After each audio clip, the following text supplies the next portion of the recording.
Сәлем достар, біздің Қазан қайны тапшырының 14-ші шығарылышы. Бүгін Радиф біздің традиция бойынша біздің достарымыз микрофон.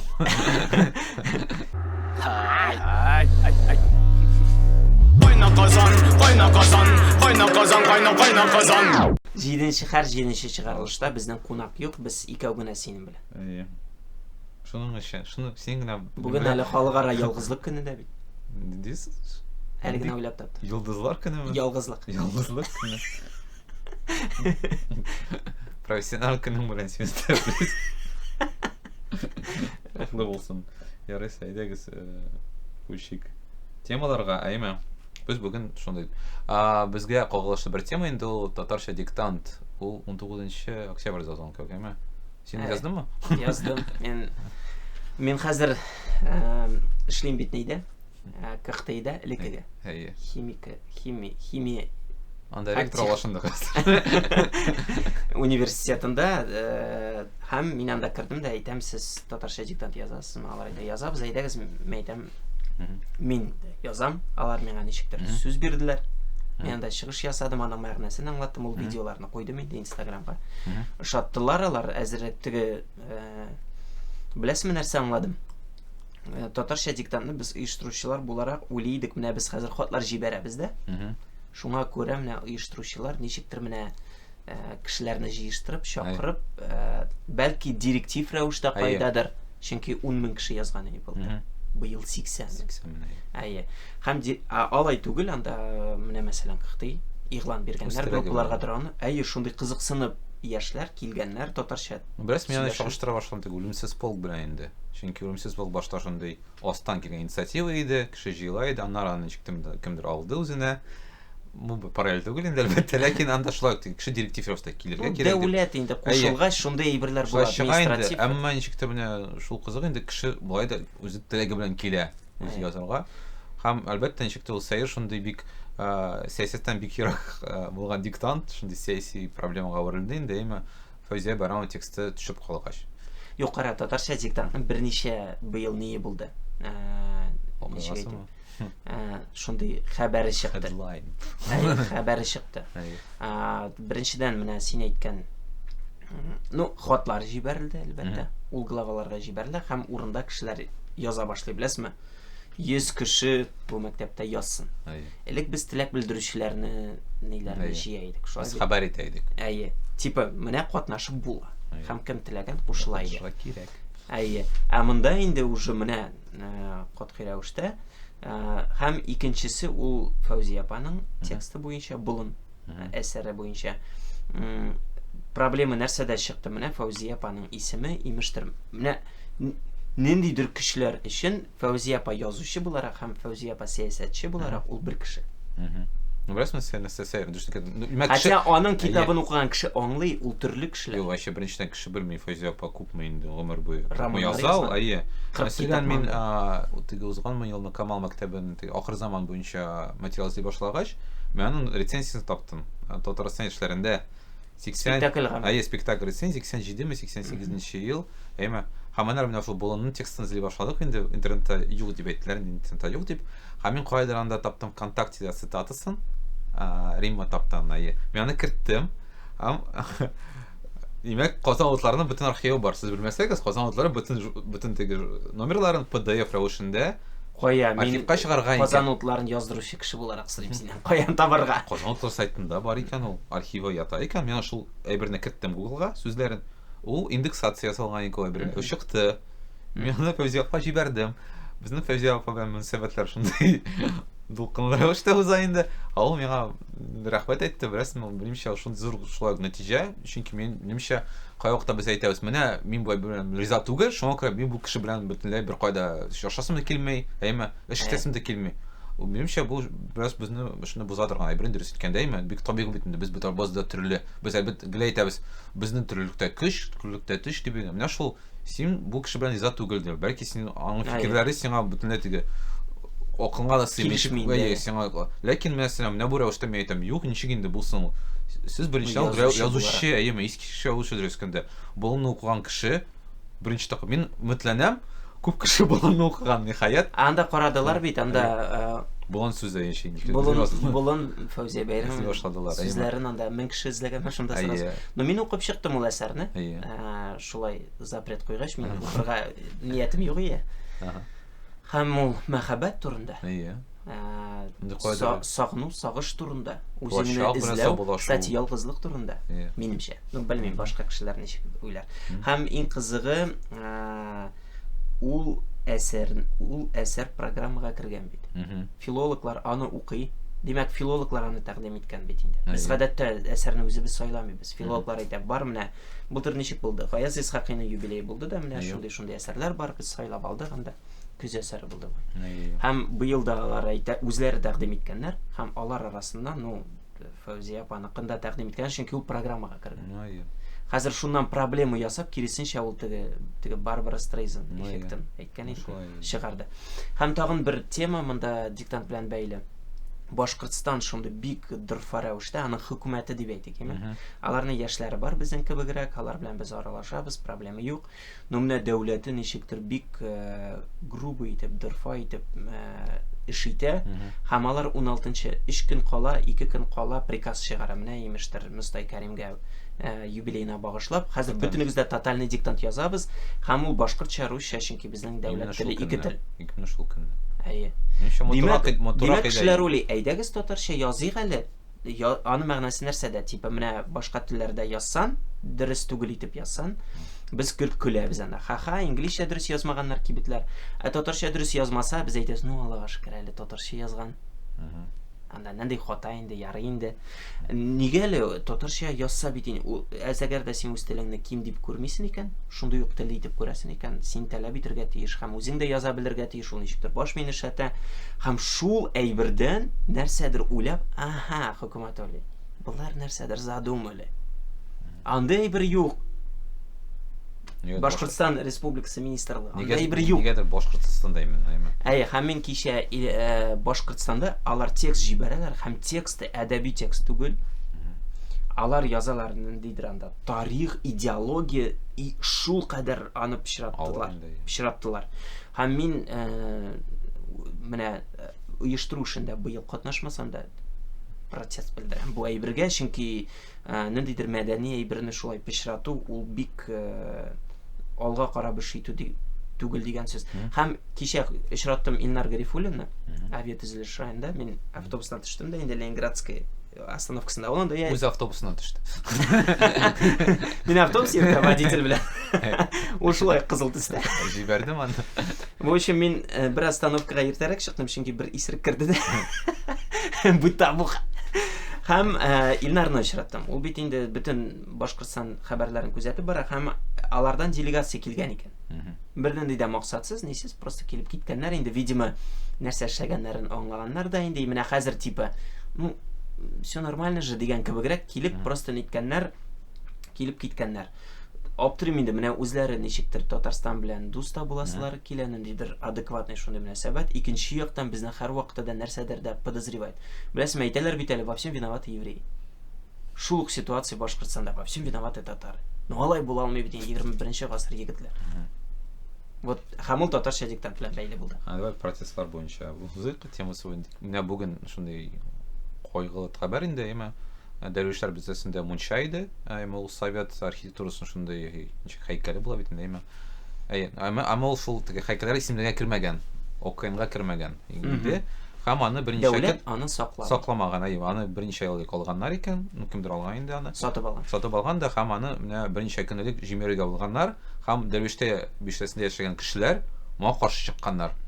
Гражданское общество в действии дип инде, бер түбәтәйле абзый анда. Алай җыелганнар һәм юл бирмәгәннәр, теге каршы торганнар эскаваторга каршы. Һәм бүген мен аңлавымча анда инде шоп килде, һәм шул эскаваторга чыкты, анда кирде дә җимерде ул дәрвишләр бистәсен. Безнең дустыбыз Мария Леонтьева анда беренче көн торган иде, һәм ничектер менә анда шул гауга купты инде, тагын менә шул Арский казармалар җимергәнсен, әйттеләр инде, кая хөкүмәт карады.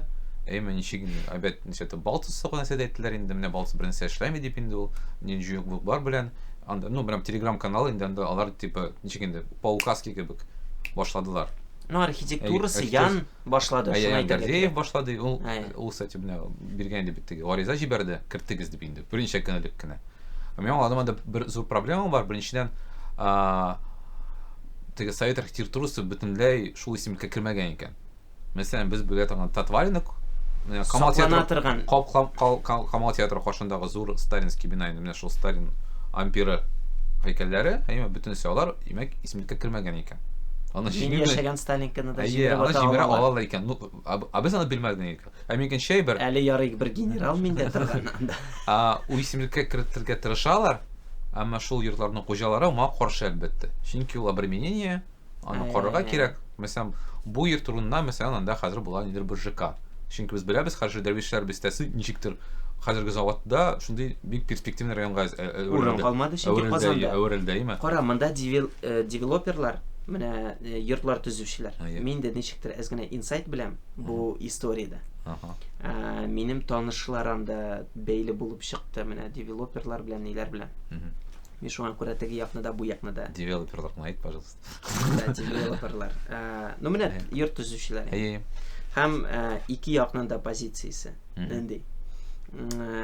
Димәк, архитектурага килгәндә, особенно совет заманында, кемдер өчен ул әлбәттә ниндидер ничек әйтәм, ностальгия, хәтер билгесе. Кем өчендер ул трущоба, мәсәлән. Кем өчендер ул трущоба һәм кем өчендер ул вообще ниндидер колониаль архитектура, аңлыйсызмы? Һәм фаҗигале заманнан. Монда әлбәттә без теге ничектер күңел теге ята Дәрвишләр бистәсендәге яшәгән кешеләр ягында.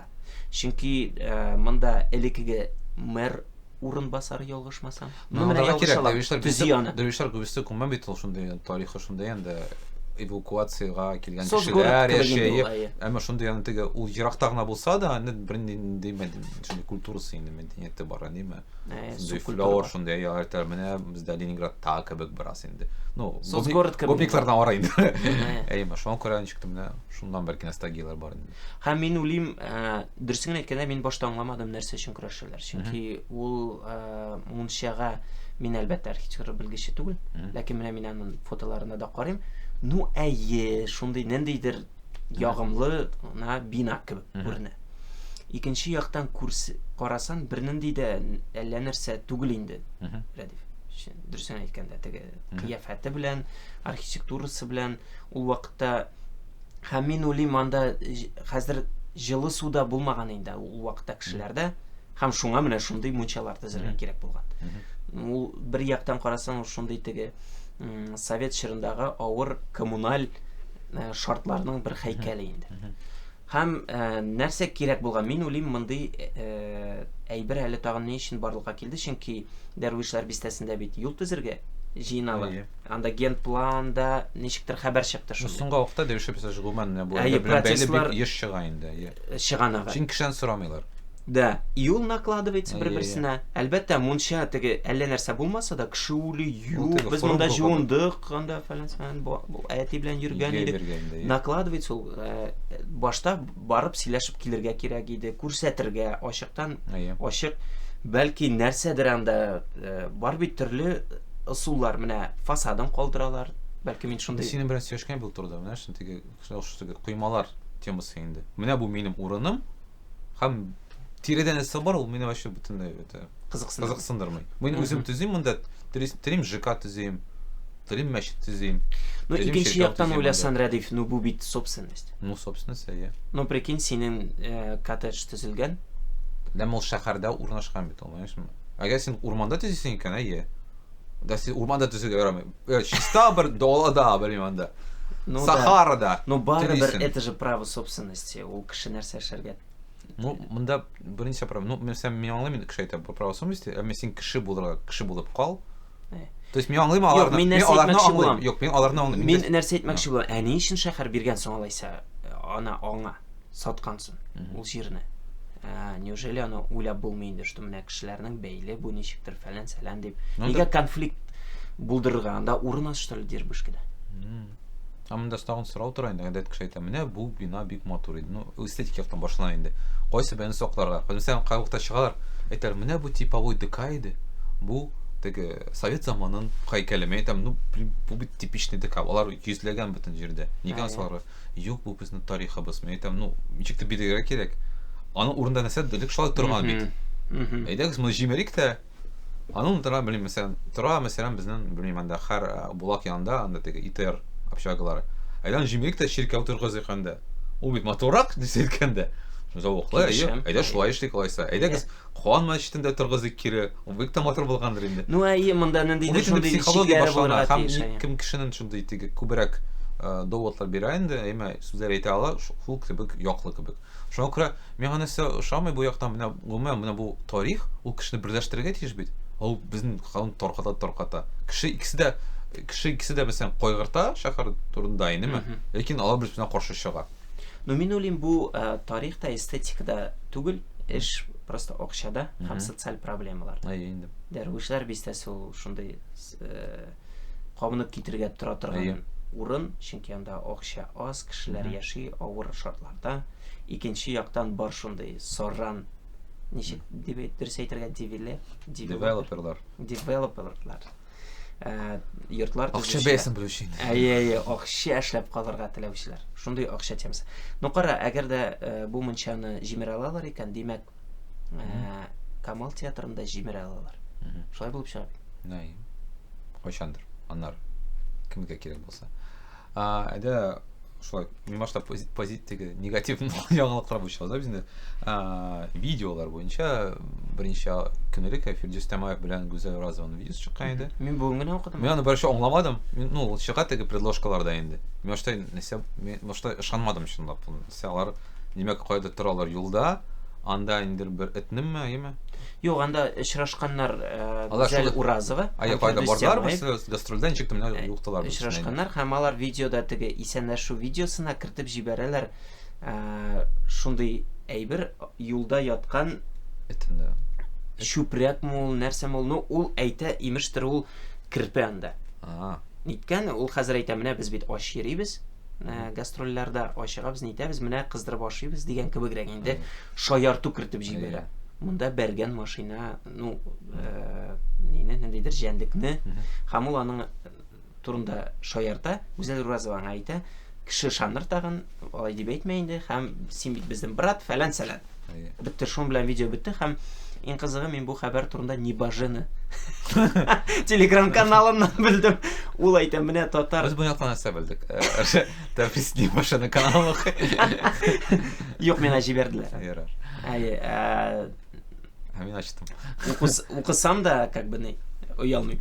Һәм ул язган, менә бу татар артистлары популяр. Менә аларның группалары, әйдәгез керәбез, һәм пока аларында җәндекләрне саклау фондына акча җибәрмиләр һәм бушлай концерт бирмиләр, тынычланмыйбыз дип, һәм шундый зур хайп чыкты. Бу инде Фирдүснең аның энергиясе ташып тора, һәм аның ничектер бер энергиясе китеп барды шул хайпка. Хәтерсезме, ул түбәгә менде, суга сикерде, яңа ошап китте ул. И ул, короче, менә нагнетал, хәзер менә да нагнетался. Да нагнетался. Шулай. Тоже чиген белмәгән. Беренче тапкыр без гомән Татарстан турында нәрсә сөйлибез. Менә шулай булса да инде. Ну, әле бит ул җырчылар, алар үз дөньясында яши. Син күргән бармы, менә кай вакыт җырчылар белән сөйләшәсең сәхнә артында. Алар әйтә, бу нинди чарасы? Без кай чыгыш ясыйбыз? Нәрсә җырлыйбыз әле без? То есть ул настолько теге әле Фирдүс Тямаевларны күз алдына китер. Ул ничек алкоголик булмаган әле име, теге корпоративларда кайдыр йөри, һәр көн концерт бирә. Ул гомумән белми анда җәнлекләр турында. Ну, андый шаяртулар булырга мөмкин ниндидер бытовой уровеньда 20 ел элек. 20 ел элек. Бу хәзер моның бөтенесе буталган, бу белми дә, что шундый защитный шундый ни бара, тренд бара. Ну, мин инде технологик яктан уйлыйм. Әгәр дә әз генә уйласаң, теге пиар образыңны улай берне ул әзрәк чамалар иде. Бу инде шикләрдән чыгып чамаламыйча әйтеп салган. Ну, мин нәрсә уйлыйм? Хәзер алар, по-моему, әйтәләр, бу чүпрәк кенә. Бу просто прикол. Видеоны сүттеләр, алып койдылар аны. Алып койдылар, башладылар. Ну, мин уйлыйм, акча җибәрләр, менә Небожены киңәшләренә колак сарылырлар да шуның белән бетер. Ярар. Тагын безнең яңалык Шамсетдинов исемле яшь егет турында.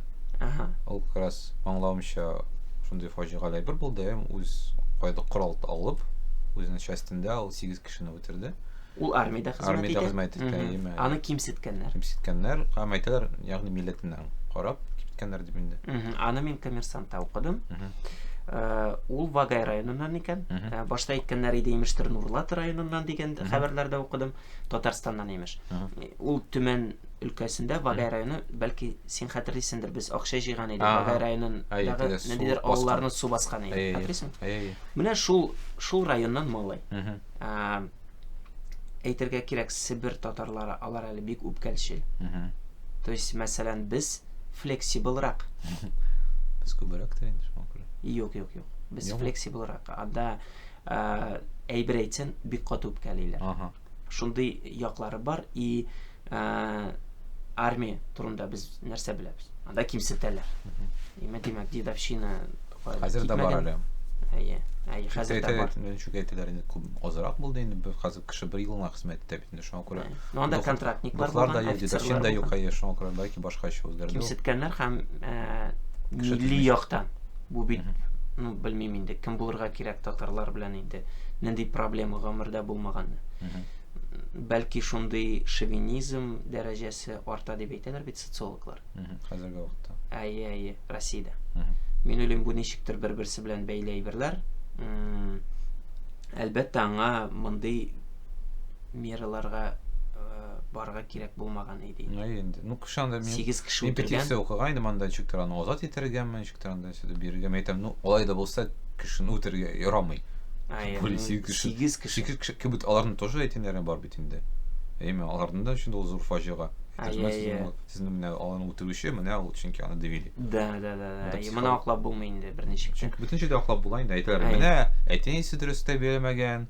Шундый мөхите шундый булган дип инде. Проблемасы бар, без күрәбез, димәк. Хәзерге дә вакытта менә шул милли яктан кешене кимсетә алалар икән. Кара, бу хөкемгә тимибез, ләкин хәбәре чыккан икән, аны кимсетүчеләрне дә барласыннар, карасыннар, нигә алар менә яшь килгән егетләрне психикасын тигез нитеп, сындырып, шулай эш итәләр. Димәк, алар анда ниндидер, алар ягыннан да ниндидер җинаять булган икән, аны да сөйләргә һәм күрсәтергә кирәк. Гадәт, армия ул бит инде ябык әйбер. Ул ябык әйбер һәм без иң күп акча бирә торган. Без армия юнәлеш, димәк, анда никадәр акча булырга тиеш бит ул әйберне ничектер менә ул, димәк, авыры бар, шире бар аның. Ширле армия була алмый инде. Чөнки синең частендә кеше бер-берсен үтерә. Ул бит уже нәрсә була инде ул. Димәк, син карарга тиеш, бүтән көчеңне шуңа бирергә тиеш. Чөнки танкларда анда, белмим, ракеталарда эш түгел, әзәсен кешеләр бер-берсенә каршы сугыша башлый. Ул армия булмый уже. Бу гражданлык сугышы хәтта түгел. Шуңа минемчә бу әйберне шул контрольдә тотарга тиеш. Шундый тупас рәвештә хәрбирсә түгел инде. Кемтеге невиновных наказать, белмәде чыгарга, прямо аны төбен аңларга, нигезен аңларга, нигә шулай берләр килеп чыга. Чөнки без менә әйтәләр бит элек, мәсәлән, нигә безнеңдәк булган күп сөйләмнәр, күп милләтләр, алар нигә юкка чыга башлаганнар, шул армиягә бәйле рәвештә кеше бер җыела башладылар, мәсәлән, безнең рус говорлары бетә башлады. Чөнки кеше бер телдә сөйләшә башладылар. Бер команда. Әгәр дә сез шул күп милләтле, зур теге дуслыктан да сөйсез икән, менә күрсәтегез аны, менә шундый авыр рәвештә, кая ишә армиядагы булса, шул дуслык тикшерелә дә инде, дөрес икән. Чинчинчә әйтә бит, менә без бер частьтә хезмәт иттек, һәм гомергә дуслык булып кала. Монда киресенчә, бу гомергә дошманнар булып каласыз, димәк. Инде булсын Россия армиясе. Ярар, так, бераз позитивка күчик. Блин, позитив түгелме? Позитивме? Камал театрында, Камал театры сезон ачты инде, алар гадәттә Марсель Сәлимҗановның, Марсель Сәлимҗанов? Юк, булай. Сезон ачтылар алар һәм шундый яңалык, ул молодежный вторник, яисә шишәмбе кич белән, димәк, анда 3 драматург кич. Юк, җомга көн кич белән бар әсәре. Алар җомганы сызып, шишәмбе кич белән. Анда димәк 3 яшь драматургның әсәрен куйдылар инде, һәм арасында да 2 антракт. Һәм антракт монда шундый игътибарга лаек әйберләр, чөнки анда шундый кичкенә генә алар фикерен драматург. 3 Табрис. Соберись, әйдә. Анда Сөмбел Гафарова, Энҗе Гизатова һәм Гүзәл Сәгыйтова. Һәрберсенең киченә генә 1 сәгатьтән артык яки кимрәк әсәре куелды инде, һәм шул тракторда анда ризыклар, милли ризыклар инде сатылды, анда инде мода булды, мода күргәзмәсеме, әйме. Анда җырчылар җырлады, менә бу юлы мәсәлән Зарина Вилданова. Без төшергән вакытта иртәгә мәсәлән Гауга төркеме чыгыш ясаячак, әйме. Амалар шулай берне, кабатларга кадават итәчәк, кеше җыелса инде әлбәттә.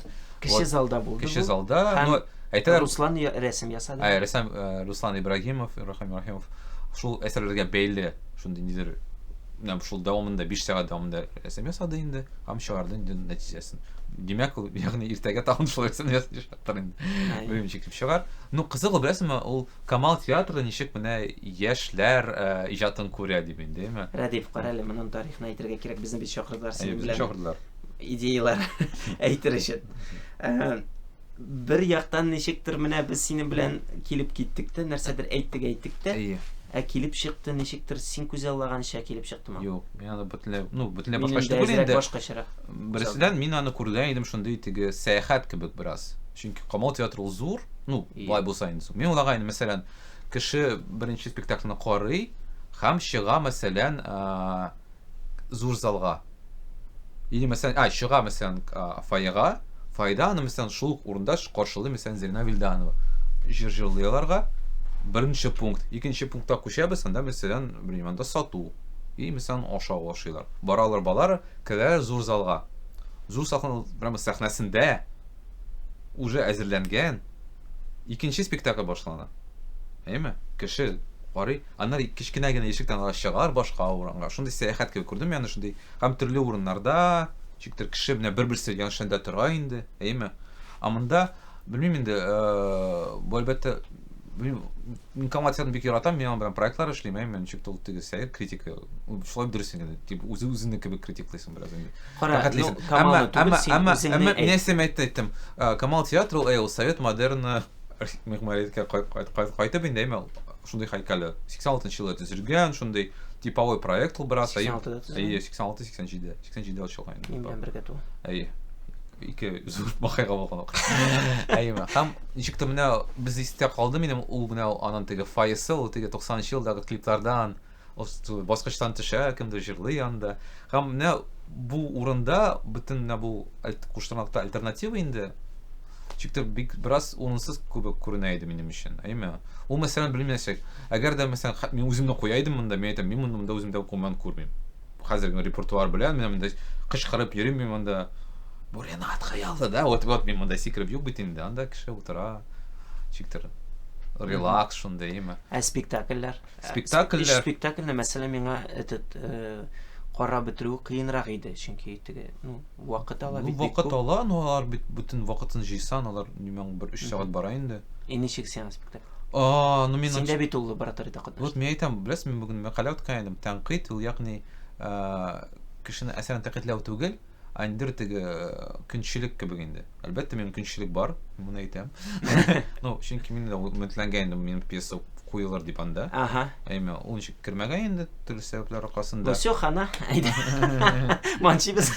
Юк, ләкин минем өчен бу кешеләр бик якын, дөрес әйткәндә, әйме, мин кайгырта идем, Сөмбелнең инде шундый ул ничектер күренә, ул драматург буларак үсә, әйме, бу инде икенче әсәре Камалда куелган, килмешәк пьеса булган иде. Һәм нәсәк сәер күрәйде лабораторияда, анда бүтән кеше хатын-кыз язмышы турында язган. Хәтта мин хатын-кыз язмышы турында яздым инде. Аны теге журналистлар шулай күрде инде. Бүтән җирдә күрәйде. Мәсәлән, кеше яза иде юристлар турында. Бит хатын юрист, димәк хатын язмышы турында. Мен әйтәм, ничек сәер. Һәм мәсәлән, монда инде ничекталар 3 шундый тарихны куштылар бергә. Аны 3 ират куйды, 3 режиссер. Һәм минчә монда бераз диспропорция булды. Хәтта текстларга кагылмыйча. Фәрит Бикшентаев бер текстны куйды. Бу ничек дөрес булмады. Чөнки ин башта аны Юсуф Бикшентаев карарга тиеш иде.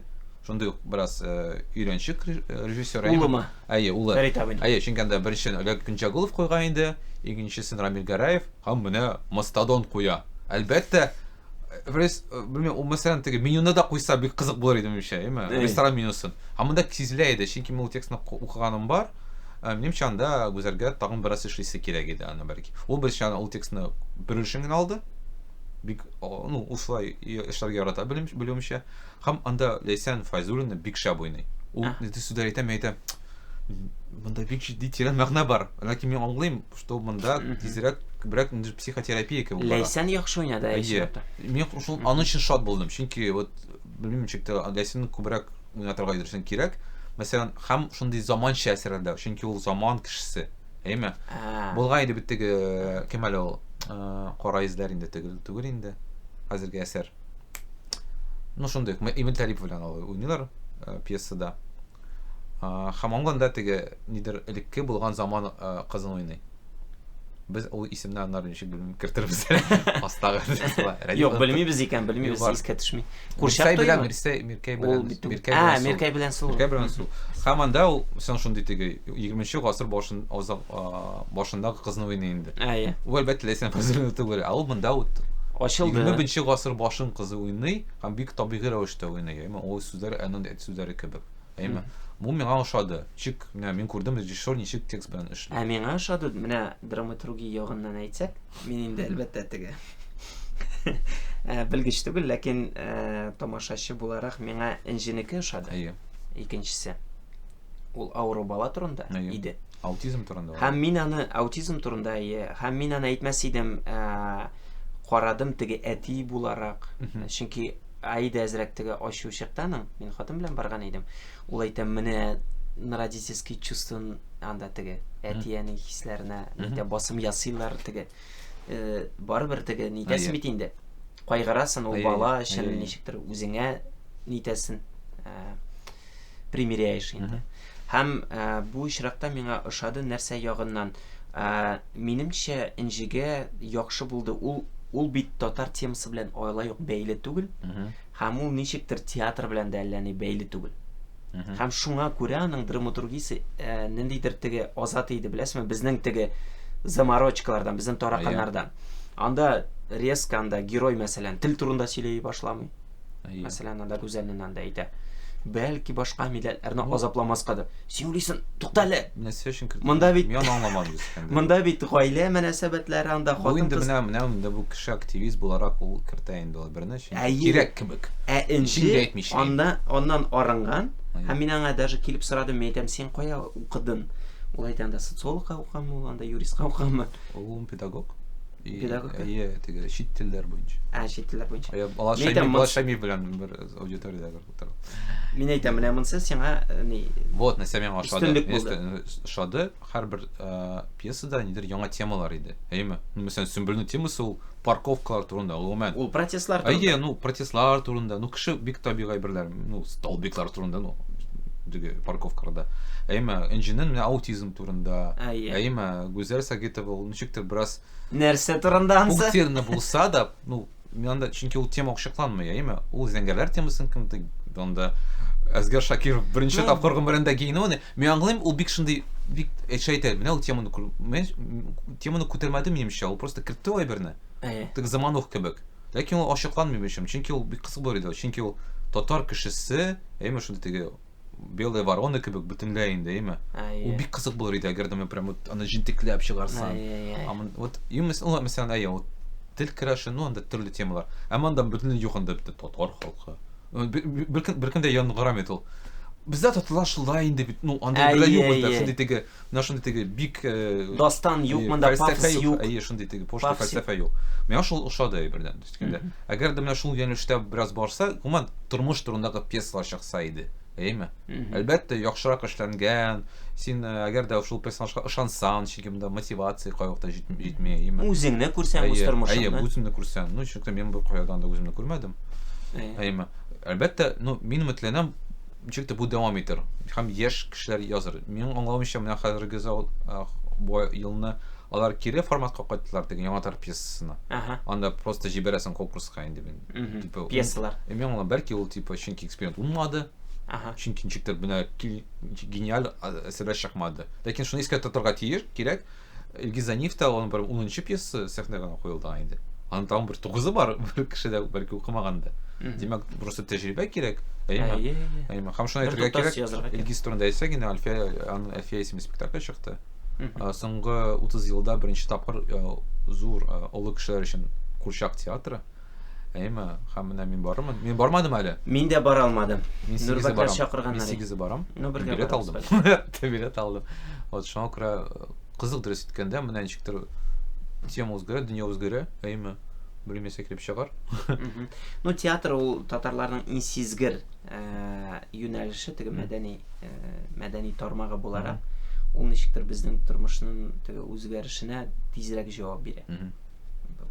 Ну, мен өметләнәм менә бу Камал театрының проекты, ну, чөнки алар әйттеләр, без ачык, ну, әйтегез, нәрсә кирәк димендә, чөнки без бераз, әлбәттә, бераз рәнҗеселәр дә инде, әлбәттә, инде, ну, ул нормально, чөнки мин нәрсә күрдем, мәсәлән, ну, анда кемдер шундый олылап әйткән иде, яме, теге хуплап язган иде рецензиялар, кемдер киресенчә, димәк, дискуссия барлыкка килде. Кеше әйтте, без гоман көтмәдек мондай берне дименде. Ну, беренчедән кеше татар кешеләр көтмәгән бу берне. Һәм рус кешеләр дә көтмәгән бу берне.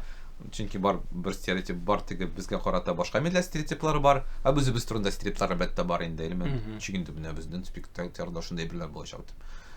Карале, мин тагын гафу инде, тагын бер әйберне генә әйтим әле, син алар обратная связь көтә дигәч. Молодежная среда. Молодежный вторник. Молодежный вторник. Яңгырашы, ул ничектер теге беләсезме, ДКларда бар бит, дискотека 80-х. Ну, гомумән миңа яшьләр сүзе ошамый. Аны яшьләрне кулланасың һәм ул как будто олы кешеләрнең яшьләрне яшьлек апа килеп чыга. Менә безнең яшьләр без бик әйбәт инде, мәйтә, ну әйбәт инде, ягъни ул сиңа яраклы кешеләр дип инде. Яшьләр сиңа ошамаска тиеш ул мен. Ничектер син теге, ну, нәрсә дә ошамый дип. Инде яшьлек булсын дип әйткәндә ул. Әгәр дә шуңа күрә татарча яңгырашы яхшырак. Кайна казан, кайна казан, кайна казан, кайна казан.